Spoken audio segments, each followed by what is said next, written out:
सुविंदर दास स्वागतम सुविंदर दास स्वागतम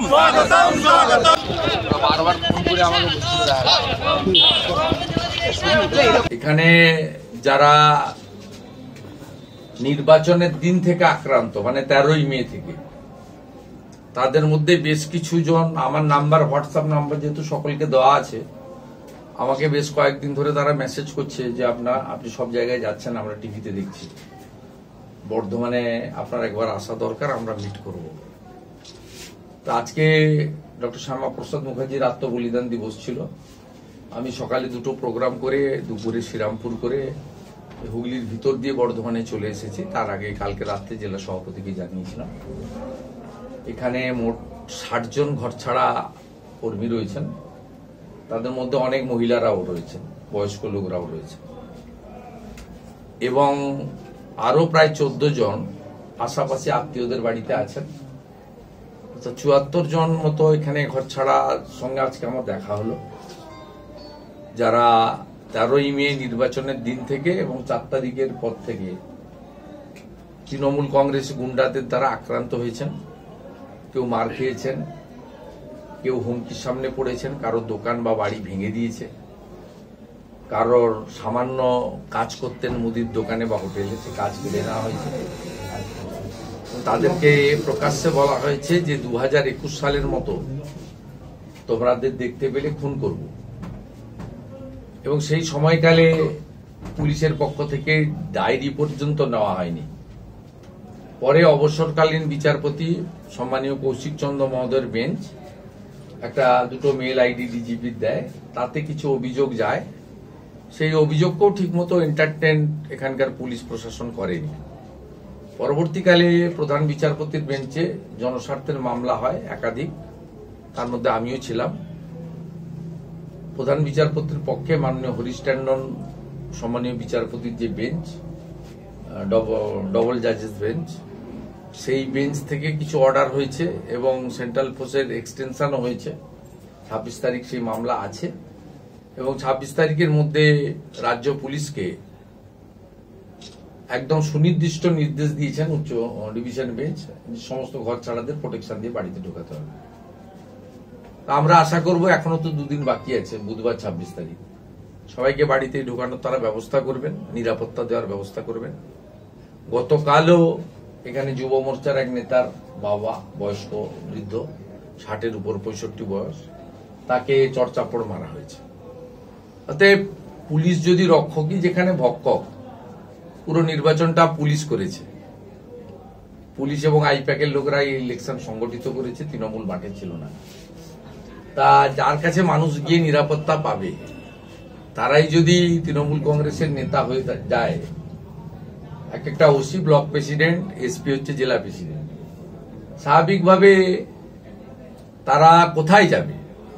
আমরা অপেক্ষায় আছি এবং আমি যেহেতু পাবলিক ইন্টারেস্ট লিটিগেশন করেছি, আমি ঘরছাড়াদের তালিকাও গোটা রাজ্য থেকে সংগ্রহ করেছি। আমার কাছে প্রায় 3-3.5 হাজার নামের তালিকা এসেও গেছে। এখান থেকেও আজকে এই 74 জনের নাম, ঠিকানা, মোবাইল নম্বর, পুলিশ স্টেশন নম্বর আমি নিয়ে যাচ্ছি। আমার প্রতিনিধিরা আছেন, তারা নিয়ে যাচ্ছেন। আমি বুধবার দিন হাইকোর্টে জমা দেব, যাতে মহামান্য উচ্চ আদালত রাজ্য সরকারকে, রাজ্যের পুলিশকে, কেন্দ্রীয় বাহিনীকে আরো বেশ কিছুদিন এই রাজ্যে রেখে এই যে পশ্চিমবঙ্গে যে একটা কলঙ্ক, পোস্ট পোল ভায়োলেন্স, নির্বাচন এলেই ভায়োলেন্স, কোথাও হয় না, গোটা ভারতবর্ষে কোথাও হয় না। পাশের রাজ্য উড়িষ্যাতে সরকারের পরিবর্তন হয়েছে, একটাও বিজু জনতা দলের লোক বা কংগ্রেসের লোক অভিযোগ করেনি বিজেপি তাদের মেরেছে। উত্তরপ্রদেশে সমাজবাদী পার্টি অনেকগুলো সিট পেয়ে গেছে, কোন বিজেপির লোক অভিযোগ করেনি যে তারা আক্রান্ত হয়েছে। ত্রিপুরাতে কংগ্রেস সিপিএম লড়েছে আমাদের বিরুদ্ধে, হেরেছে বিপুল ভোটে, সেখান থেকেও কোনো অভিযোগ আসছে না। একমাত্র রাজ্য যেখানে কার্যত সরকারি সিলমোহর লাগিয়ে দেওয়া হয়েছে। এখানকার এই কালো অধ্যায় চিরতরে শেষ হবে, এই আশা নিয়ে আমি এখান থেকে প্রস্থান করব এবং এদের পাশে থাকার বার্তা দিয়ে গেলাম। দলের পক্ষ থেকে থাকা এবং সামান্য আহারের ব্যবস্থা করা হয়েছে। আমিও আজকে তাদের পাশে দাঁড়ালাম, সহায়তা করলাম, তাদের কিছু জামা কাপড় দিলাম, তাদের সঙ্গে থাকার প্রতিশ্রুতি দিলাম। প্রায় 10-12 জনের কাছ থেকে কি ঘটেছিল শুনলাম, কি সমস্যা আছে শুনলাম। কেউ বলছেন বাড়ি গেলে কি করব, মুদির দোকান ছিল, চায়ের দোকান ভেঙে গুড়িয়ে দিয়েছে, আমি সেখানে গিয়ে দোকানটা তৈরি করবো কি করে, আমার তো কিচ্ছু নেই, আমি তো একদম পেনিলেস, কোনো অর্থই নেই আমার কাছে। একটা ছেলে দাঁড়িয়ে বলছে আমি হোটেলে একটা কাজ করতাম, 5-6 হাজার টাকা বেতন পেতাম, একবেলা খাওয়ার দিত, আপনি একটা কাজ খুঁজে দেন আমাকে, ওই রকম কাজ, হোটেলের কাজ। কারো বাড়িতে গিয়েও যদি পরিচারকের কাজ করতে হয় খুঁজে দেন, নইলে খাবো কি। বর্ধমান শহরের উপরে আপনারা এখানকার সাংবাদিক, এই যে অমানবিক কাজগুলো হচ্ছে, এই যে মানুষের মৌলিক অধিকারগুলো কেড়ে নেওয়া হচ্ছে, এর বিরুদ্ধে সকল যারা বুদ্ধিজীবী পশ্চিমবাংলা তারা তখন ভাতাজীবী হয়ে গেছে। আপনি শ্রীমতী অপর্ণা সেন বা অন্য যারা আছেন, মাননীয় সুভাপ্রসন্ন বাবু, প্রকাশ্য রাস্তায় গোমাংস ভক্ষণ করার সুবোধ সরকার, এদেরকে আপনি এখন পাবেন না, কারণ এরা সবাই ভাতাজীবী হয়ে গেছে। বর্ধমানে আমি মনে করি যে একটা অতীত ঐতিহ্য রয়েছে। বর্ধমান শহরে এত আক্রান্ত, এই পার্টি অফিস থেকে 500 মিটার দূরে 25 নম্বর ওয়ার্ডের কথা বলছে, 19 নম্বর ওয়ার্ডের কথা বলছে, এখানেই হোটেলে কাজ করতে কেড়ে নিয়েছে বলছে, এখানেই চায়ের দোকান, মুদির দোকান 25 নম্বর ওয়ার্ডে মাটির সঙ্গে মিশিয়ে দিয়েছে। পুলিশ ফোন করে বলছে আসুন আপনি, বলে গিয়ে কি করব, বাঁশটাও ভেঙে দিয়েছে, টালিও ভেঙে দিয়েছে, কিছুই নেই। সেন্ট্রাল ফোর্স তো তাকে গিয়ে বাড়িও ঢুকিয়ে দিয়ে এসেছিল, তারপরে আবারও নাকি আক্রান্ত হয়েছে। এখন তো যা পরিস্থিতি হয়েছে, প্রত্যেকের বাড়ির সামনে সিসিটিভি দিতে হয়, এত টাকা তো আমাদের নেই, এই একটা অসম্ভব বিষয়। আগে আমরা জামালপুরে, রায়নাতে সব ঘটতো দেখতাম, ভাতার তো চিরদিনই কিছু জায়গা রয়েছে বিখ্যাত হয়ে আছে। মন্তেশ্বর তো কেন হয় আপনারা জানেন, মন্তেশ্বরে আগুন কারা লাগায়, কে লাগায় সবাই জানে, আমি আর নাম বলছি না। খাগড়াগড় কেন হয় বর্ধমানে সবাই জানে, যেখানে কোন শক্তি কাজ করছে। যে সংগঠনগুলোকে ভারত সরকার নিষিদ্ধ করেন দেশবিরোধী কাজের জন্য, পিএফআই বলুন, সিমি বলুন, তারা এখানে পুনর্জীবিত হয়, তাদেরকে এখানে বাঁচিয়ে রাখা হয়। ভোট ব্যাংকের রাজনীতি আগে সিপিএম করতো, এখন সেটা তৃণমূল সেই কাজটা করে। তাই আমি তাদের পাশে থাকার অঙ্গীকার করে গেলাম, এবং এটা ক্লোজলি মনিটরিং হবে। জেলা প্রেসিডেন্ট করছে, তার টিম কাজ করছে, আমিও পার্সোনালি মনিটরিং করব, করে আবার বুধবারের পরে বসা হবে, বা আমার প্রতিনিধি আসুক, আমি আসি, কথা বলে বলে প্রত্যেককে, আমাদের এই বুথ কর্মীদেরকে আমরা বাঁচিয়ে রাখবো। তাদেরকে সবাইকে হয়তো বাড়ি ফিরিয়ে দেওয়ার পরিবেশ দিতে পারবো না পুলিশ সহযোগিতা না করলে, আমাদের লিমিটেশন আছে, কিন্তু তাদেরকে বাঁচিয়ে রাখার গুরুদায়িত্বটা আমাদের, আমরা করবো। কারণ তারা মাথা নত করতে চায় না। তৃণমূলের এখন দুটো কথা, ঝান্ডা ধরে সারেন্ডার করো, যেমন করেছে দক্ষিণ 24 পরগনার মথুরাপুরের, কৃষ্ণপুরের গ্রাম পঞ্চায়েতকে, মাথা ভাঙাতে একটা পঞ্চায়েতকে কোচবিহারের, এখানে বলছে যে সারেন্ডার করে পতাকা ধরো। আর তৃণমূল মানেই তো টাকা নিতে হবে, চোর সবাই জানে। গরিব লোক হলে 30,000, 50,000, আর একটু সচ্ছল হলে 2 লাখ 3 লাখ, আর একটু পয়সা বাড়া লোক হলে 5 লাখ টাকা তাদের চাই। শুধু তাই নয়, এখানে যে রাইস মিলগুলোতে আছে, যাদের লেবারদের বেতন অ্যাকাউন্টে ঢোকে, প্রভিডেন্ট ফান্ড কাটা হয়, বিজেপি করার অপরাধেও তাদের কাজকর্ম বন্ধ করা হয়েছে। সেটাও আমরা প্রথমে রাইস মিল অ্যাসোসিয়েশনকে জানাচ্ছি, তারা যদি এটা টেক আপ না করে তাহলে আমরা এটা আইনের আশ্রয় নিই। দাদা 74 জনের কথা যেটা বলছেন, তারা কি এখন পার্টি অফিসে আশ্রয় নিয়েছেন নাকি না? আপনাকে তো পুরো হিসাবটাই বললাম। 60 জন এখানে থাকেন, রাত্রিবাস করেন, আর এক্সট্রা 14 জন আত্মীয়র বাড়িতে থাকেন, এখানে পরিষেবাটা গ্রহণ করেন।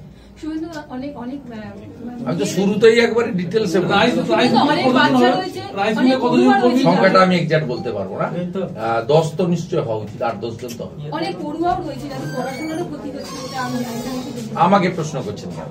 তাদের আপনার সঙ্গে এসপির কথা হয় না? এসপির সঙ্গে প্রশ্ন, দাদা কালকে আপনারা কি পদক্ষেপ নিচ্ছেন? আমরা আমাদের মধ্যে নিচ্ছি বলেই তো এখানে আশ্রয় শিবির, খাওয়া দাওয়ার ব্যবস্থা করা, তাদের প্রাইমারি ট্রিটমেন্ট করা। আমি আজকে এসেছিলাম, ওদেরকে গার্মেন্টস দিলাম, কিছু পকেট মানি দিলাম। দাদা পড়ুয়া আরে রয়েছে, পড়ুয়া। না, সব করা হচ্ছে। তাদেরকে বইপত্র যাতে কিনে এখানে যাতে থেকে যেতে হবে। আমরা বুধবার দিন কোর্ট যেহেতু একটা নির্দেশ দিয়েছে শুক্রবার, বুধবার তো কাছে, নকিং দা ডোর 26 তারিখ যাতে ঢুকিয়ে দেওয়া হয় সে কথা বলেছেন। এবারে হাইকোর্টের ডিভিশন বেঞ্চের অর্ডার পুলিশ মানবে কিনা পুলিশের ব্যাপার। এখানে তো কোর্টকেও মানে না পশ্চিমবঙ্গে, ওই জন্য এই রাজ্যের মুখ্যমন্ত্রীকে 5 লক্ষ টাকা ফাইন জমা দিতে হয় কলকাতা হাইকোর্টের বারে। ওটা ভারতবর্ষে কোথাও হয় না স্বাধীনতার পরে। দাদা গতকাল কাঁকসা থেকে তো জঙ্গি সন্দেহে এক ছাত্রকে গ্রেপ্তার করা হয়েছে, এবং ঠিক 10 বছর আগে এই বর্ধমানে কাঁকসা থেকে এটা গতকাল হয়েছে, আর 10 বছর আগে বর্ধমানে খাগড়াগড়ে। আমি আগেই বলেছি পিএফআই, সিমি, জামাত, হেফাজত, আপনার বর্ধমান থেকেই সিএএ কে এনআরসির নাম করে দাঙ্গা তো এখান থেকে সিদ্দিকুল্লাহ শুরু করেছিল। মনে নেই আপনার 2019 সালে কি হয়েছিল? আজকে সিএএ ইমপ্লিমেন্ট হয়েছে, কোন লোকের নাগরিকত্ব গেছে নাকি? সিএএ হচ্ছে নাগরিকত্ব দেওয়ার আইন। সেদিনকে কি বলেছিল এই বর্ধমানে, এই যে জাতীয় সড়ক অবরোধ করেছিল মাদ্রাসা ছাত্রদের নিয়ে, যারা 18 বছর পেরোয়নি, নাবালক, সিদ্দিকুল্লাহ চৌধুরী দাঁড়িয়ে থেকে এখানে অবরোধ করে প্রথম আগুনটা জ্বালিয়েছিলেন তো এই বর্ধমান থেকে। তো এই বর্ধমানেই তো খাগড়াগড় কাণ্ড, কারা যুক্ত জানেন না? গুজরাটের স্বরাষ্ট্রমন্ত্রীর প্রেস স্টেটমেন্ট দেখুন। বাংলায় একটা মুসলিম লোক, তাকে হিন্দু নাম দিয়ে এই বর্ধমান থেকে মাদ্রাসা থেকে সার্টিফিকেট দেওয়া হয়েছে, তার নাম পরিবর্তন করে দিয়েছে মাদ্রাসা থেকে। দেশ বিরোধী কাজের আগড়া হয়েছে। এটা হিন্দু মুসলমানের বিষয় নয়, এটা ভারতীয়দের সঙ্গে অভারতীয়দের লড়াই। যারা অরিজিনাল ভারতীয় মুসলিম তাদেরকেও ভেবে দেখা উচিত যে বাংলায় খাল কেটে কুমির নিয়ে আসা হচ্ছে, তাদেরও জমি যাবে, তাদেরও রেশনে ভাগ পড়ছে। বাংলায় এটা ভারতীয়দের সঙ্গে অভারতীয়দের রাষ্ট্রবিরোধীদের লড়াই, এটা কোনো হিন্দু মুসলমানের লড়াই নয়। দাদা বাংলায় কি জঙ্গি মডিউল আবার সক্রিয় হচ্ছে, কি মনে হচ্ছে? বাংলা জঙ্গিদেরই তো সরকার। সিমির সঙ্গে যুক্ত থাকা ইমরানকে রাজ্যসভায় পাঠায়, সাম্প্রদায়িক সম্প্রীতি নষ্ট করেন যিনি, তা সিদ্দিকুল্লাহ চৌধুরী রাজ্য মন্ত্রিসভায় স্থান পায়। তা জঙ্গিদেরই তো সরকার। সরকারটা কি ভদ্রলোকের নাকি? 72টা জায়গায় বিএসএফ কে বেড়া তৈরি করার জন্য, কাঁটাতার দেওয়ার জন্য জমি দেয় না মুখ্যমন্ত্রী। ল্যান্ড অ্যাকুইজিশন তো কালেক্টরের হাতে। 72টা জায়গা উন্মুক্ত পশ্চিমবঙ্গে, যেখান দিয়ে যে কেউ বাংলাদেশ থেকে ঢুকতে পারেন, বেরোতে পারেন।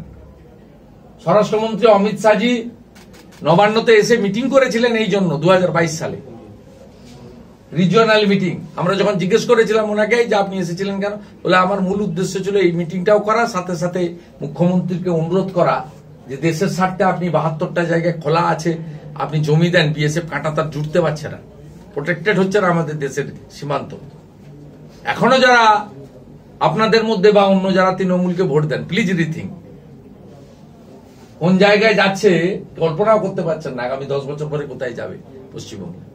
দাদা সোনারপুরে তো সোনারপুরে যে কাউন্সিলর অফিস ঢুকে গতকাল যে মারধরের ঘটনা ঘটেছিল, সেখানে 3 জন গ্রেপ্তার হয়েছে তৃণমূলে।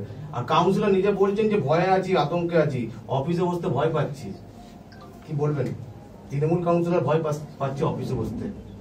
এরকম হয়। আর আবুল ইসলামকে জেল খাটালো কারা? এই তৃণমূলের সব জায়গায় আছে, এ টিম, বি টিম, পিসির টিম, ভাইপোর টিম, যুবর টিম, মাদারের টিম। জয়ন্ত নস্কর মারাই গেলেন অসুস্থ হয়ে। সেখানে যুব বলে একটা পার্টি আছে শকত মোল্লার, মাদার বলে একটা ছিল জয়ন্ত নস্কর। এ মডেল সর্বত্র আছে, চারিদিকে একই মডেল। এখানেও মডেল আছে, রাসবিহারীর মডেল, খোকনের মডেল। সব জেনে কেন প্রশ্ন করছেন? দাদা কলকাতায় তো 2 কাউন্সিলরের মধ্যে যে গন্ডগোলের ঘটনা, সেই ঘটনা তো দেখা গেল তৃণমূল 2 কাউন্সিলরকে শোকজ করছে। আবার কুণাল ঘোষ হচ্ছে বলছে যে হুঁশিয়ারিদের না আমি বলবো না, বিরাট মাপের নেতা। না, না, প্রশ্নটা ওটা মনীষীদের কথার উত্তর। না না না কুণাল ঘোষ হচ্ছে দলের উদ্দেশ্যে আমি মনীষীদের কথার উত্তর দেবো না, ছোটখাটো লোক গায়ে দেবো না। দাদা ওই প্রশ্নটা অন্য দাদা প্লিজ। প্রশ্নটা হচ্ছে আমি এই প্রশ্নের উত্তরই দেবো না, বলুন। আর কিছু আছে ছেড়ে দেবেন, এই আমার আরো কাজ আছে, ছেড়ে দেবেন। ওরা প্রশ্নটা হচ্ছে তৃণমূল কি মানে সংশোধনের রাস্তায় হাঁটছে হাঁটছে? এটাই বলতে চাইছি দাদা, এই যে ইয়ে করছে এই যে বিভিন্ন এই যে জায়গায় শহর অঞ্চলে যে দেখা যাচ্ছে বিজেপির ফলাফল ভালো, তৃণমূলের ফলাফল খারাপ শহর অঞ্চলগুলোতে, সেখানে কি ওরা কি না না, এরকম হলে আপনার এখানে 74টা লোক থাকতো না। বর্ধমান নট অনলি মানে একটা টাউন, বর্ধমান খুব বড় পশ্চিমাঞ্চলের হেডকোয়ার্টার বলে মনে করি আমরা। বর্ধমান শহরে জাতীয় সড়কের গায়ে ঘর ছাড়াদের নিয়ে দেখা করতে আসা দুপুরবেলা তৃণমূল যদি একটুও শুধরাতো 21 সালের ভোটের মানে ভোট পরবর্তী হিংসা থেকে, তাহলে এবারে এই জিনিস হতো না। সেন্ট্রাল ফোর্স আছে, সেন্ট্রাল ফোর্স চলে গেলে কি মনে হয় যে ওই- সেন্ট্রাল ফোর্স আছে মানে প্রেজেন্স আছে। সেন্ট্রাল ফোর্স কার কন্ট্রোলে? গাড়ি provide by the state police, গাড়ি driver control by the local police station, central force guided by the local police SI or ASI. ঘটনা ঘটছে সেন্ট্রাল ফোর্সের কন্ট্রোল রুমে, অভিজিৎ দা ফোন করছে আপনার সমুদ্রগড়ে কিছু ঘটছে। সমুদ্রগড়ে যাওয়ার অনেকগুলো রাস্তা আছে, তা সোজা এনএইচ দিয়ে না গিয়ে সমুদ্রগড়ে যাওয়ার জন্য যদি কাটোয়া দিয়ে ঘুরে কাল না হয় মেমারি হয়ে যায়, তাতে কত 3-4টে রাস্তা আছে। সমুদ্রগড় যদিও অন্য থানার মধ্যে পড়ে, আমি কথার কথা বলছি যে এই যে পৌঁছানোটা কখন পৌঁছাচ্ছে, 12টা ইনসিডেন্ট হচ্ছে, কন্ট্রোল রুমে জানানো হচ্ছে, সেন্ট্রাল ফোর্সকে এমন সময় নিয়ে যাচ্ছে 2টোর সময়, 3টের সময়, 4টের সময়, যখন সব ঘটনা শেষ। সেন্ট্রাল ফোর্স চলে যাওয়ার সেন্ট্রাল পর- ফোর্স প্রত্যেকটা জায়গায় উপস্থিত হচ্ছে এবং তারা দিল্লিতে যথারীতি রিপোর্ট পাঠাচ্ছেন।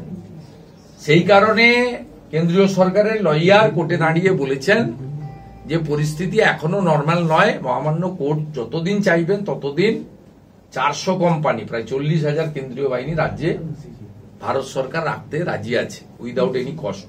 দাদা এই জন্যই বলেছে, কিন্তু central force guided by the, control by the, transport provide by the state police, যার নাম ছোট করে মমতা পুলিশ বলা হয়।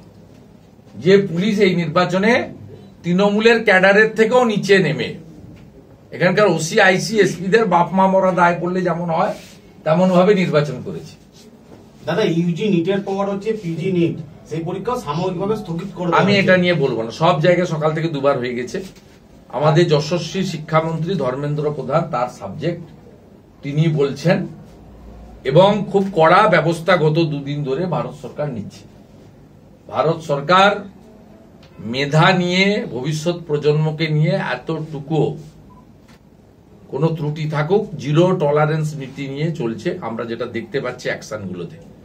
বাকি যে স্পেসিফিক কোশ্চেন আছে এর উত্তর, এটা যেহেতু ন্যাশনাল ইস্যু, আমাদের HRD minister mister Dharmendra Pradhan, he is very competent and senior minister, তার 2nd টার্ম চলছে, তিনি এই বিষয়ে যা বলছেন সেটা আমাদের সকলের কথা। না পিজি নিটটা স্থগিত করে দেওয়া কি এটাতেও কি দুর্নীতি হয়েছে বলে মনে করছে, মানে সম্ভাবনা আছে দুর্নীতি হওয়ার, তার জন্য কি সিবিআই তদন্ত নির্দেশ দিয়েছে ভারত সরকার।